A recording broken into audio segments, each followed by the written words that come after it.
All right, so you know how it is, you get curious about something, and suddenly you're like, I need to know more about this. Yeah. But then you start digging, and it's like, whoa, overload. Right. It's like trying to drink from a fire hose sometimes. Exactly. So that's where we come in. We're here to help you dive deep without getting overwhelmed. Precisely. And today's deep dive is taking us right into the heart of the Harry Potter films. Oh, yeah. Those movies are like a bottomless treasure chest of detail. You got it. We've all seen them a bunch of times, right? More times than I can count. Same here. But even after all that, there's still these little moments where you're like, Wait a minute, who was that? exactly. And I'm not talking about like the main cast. No. This is about those blink and you'll miss them appearances. By some seriously famous actors and musicians. And we're talking big names, people you wouldn't expect to see popping up in the wizarding world. I know, right? It's wild. So for this deep dive, we've been poring over news articles, fan discussions online, all sorts of stuff. We're talking about Reddit threads, magazine articles, you name it. Because our mission today is to unearth these hidden cameos and really figure out what they tell us. About the connections between the Harry Potter universe and the wider world of entertainment. So buckle up, because we're about to uncover a whole secret layer of the Harry Potter films. You might even want to grab a notepad. There are going to be some real surprises. Okay, so let's start with the music side of things, because it's crazy how many actual musicians showed up in these films. It's like they decided to sprinkle a little rock and roll magic into the wizarding world. And I love that. So when you were looking at the sources, was there a particular musical cameo that jumped out at you first? You know what really grabbed my attention was the whole band situation at the Yule Ball in Harry Potter and the Goblet of Fire. Oh yeah, the Weird Sisters. That's a classic example. And it's not just they had musicians playing the band members. This wasn't just some random group of actors pretending to be rock stars. No way, they brought in some serious musical talent.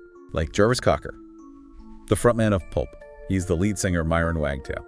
And not only did he perform, he actually composed the 3 songs they play in the film. Do the Hippogriff, This Is the Night, and Magic Works. Talk about commitment. Right. I mean, when you listen to those songs, knowing that Jarvis Cocker wrote them. Do you hear that Pulp vibe? You know, I think I do. There's that same kind of quirky energy. You my observational lyrical style. Yeah, I totally get that. And it's not just Jarvis Cocker. Steve Mackey, the bassist from Pulp, was there too. Playing Donegan Tremlett. It's like they brought a bit of Pulp's magic to Hogwarts. I love that. And then things get even more mind-blowing. Because, wait for it, we've got Johnny Greenwood from Radiohead. The guitarist, playing Curly Duke. And on drums as Orsino Thruston, it's Philip Selway, also from Radiohead. Radiohead. I mean, we're talking about a band that's in the Rock and Roll Hall of Fame. And 2 of their members are rocking out at the Yule Ball. It's insane. It makes you wonder if maybe this little side project contributed to that gap between Radiohead albums around that time. I mean, fans were waiting a while for their next release. It's probably a stretch, but hey, it's a fun thought. Right. It's like maybe Johnny and Philip were just too busy living their best wizarding lives. But seriously, it shows you how much these musicians were into being part of the Harry Potter world. Absolutely. And to round out the Weird Sisters, we have Jason Buckle from All Seeing Eye on rhythm guitar as Heathcote Barbary. And Steve Clayton from Add N to X as Gideon Crumb on keyboards and bagpipes. The bagpipes. Now that's dedication to the wizarding theme. It's like a whole festival of British alternative music squeezed into one band. And get this, originally they wanted Franz Ferdinand to be the Weird Sisters.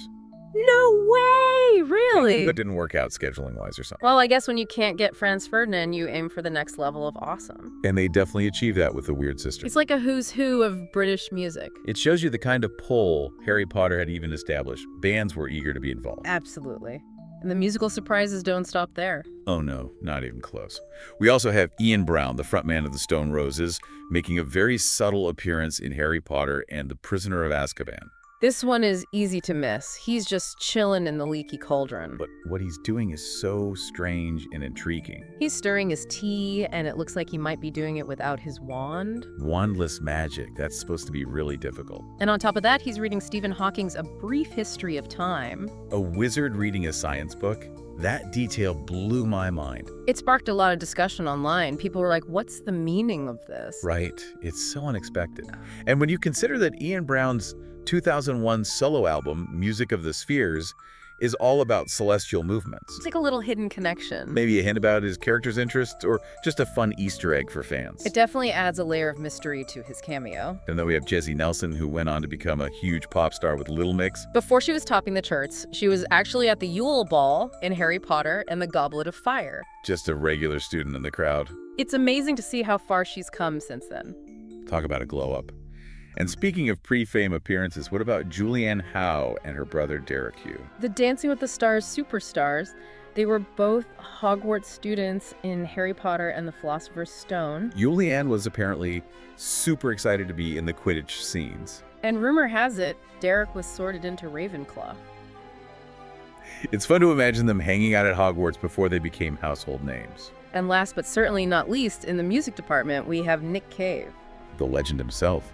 He contributed the song "O Children" to Harry Potter and the Deathly Hallows Part 1. Such a haunting and beautiful track. It plays during that really emotional scene.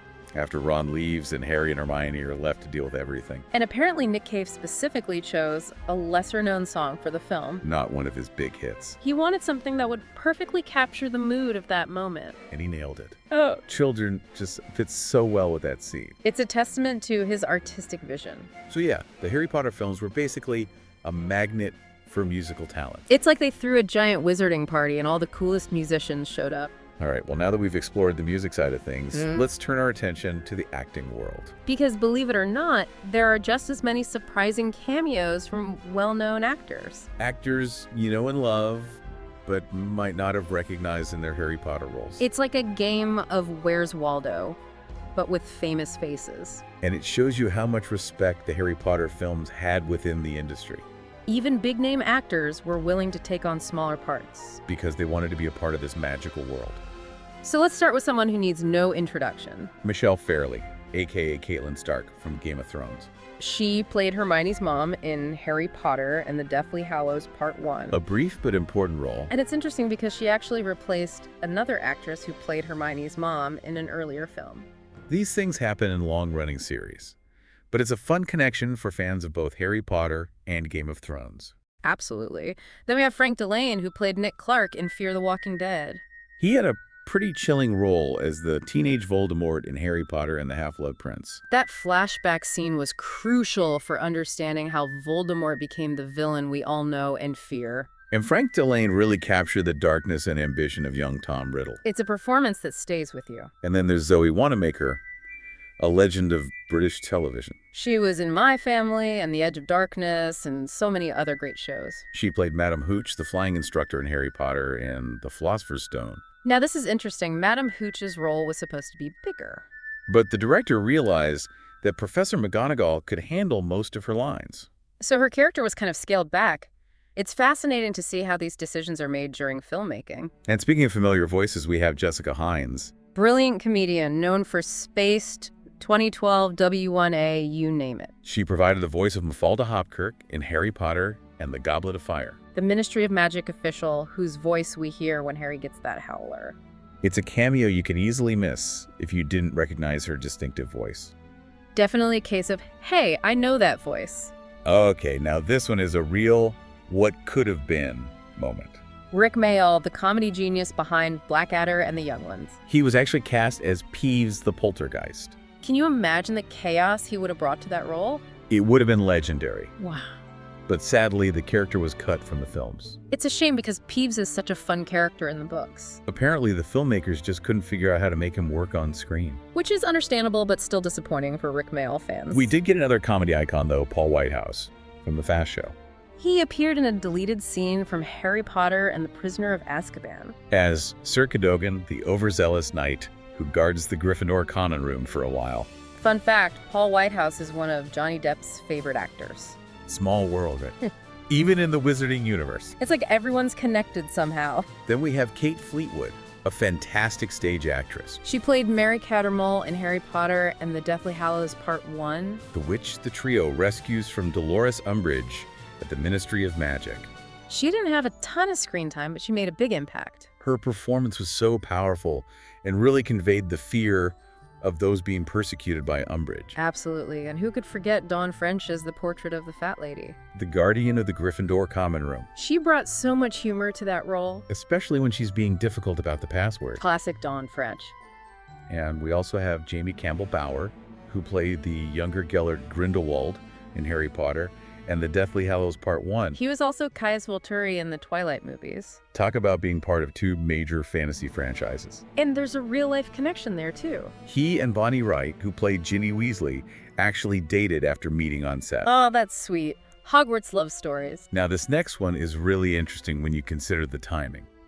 David Tennant, the 10th Doctor in Doctor Who. He played Barty Crouch Jr., disguised as Mad-Eye Moody in Harry Potter and the Goblet of Fire. But this was before he became super famous as the Doctor. So it's kind of like seeing him before he hit the big time. It's like a glimpse into the past. And we even had some family connections in the films. Oh, yeah, like Tom Felton's grandfather. He apparently appeared as a wizard in the first Quidditch match in Harry Potter and the Philosopher's Stone.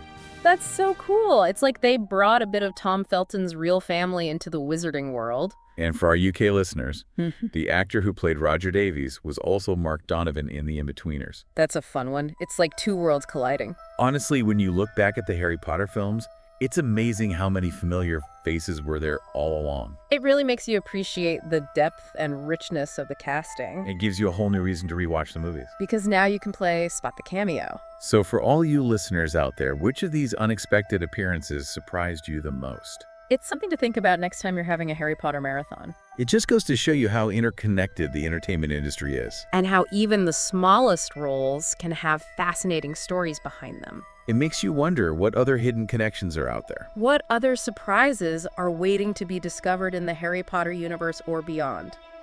That's something to ponder, isn't it? Definitely. Thanks for joining us on this deep dive into the world of Harry Potter cameos. It's been a blast. Until next time, keep exploring and keep those eyes peeled for the unexpected. You never know who you might find lurking in the background. Or rocking out at the Yule Ball.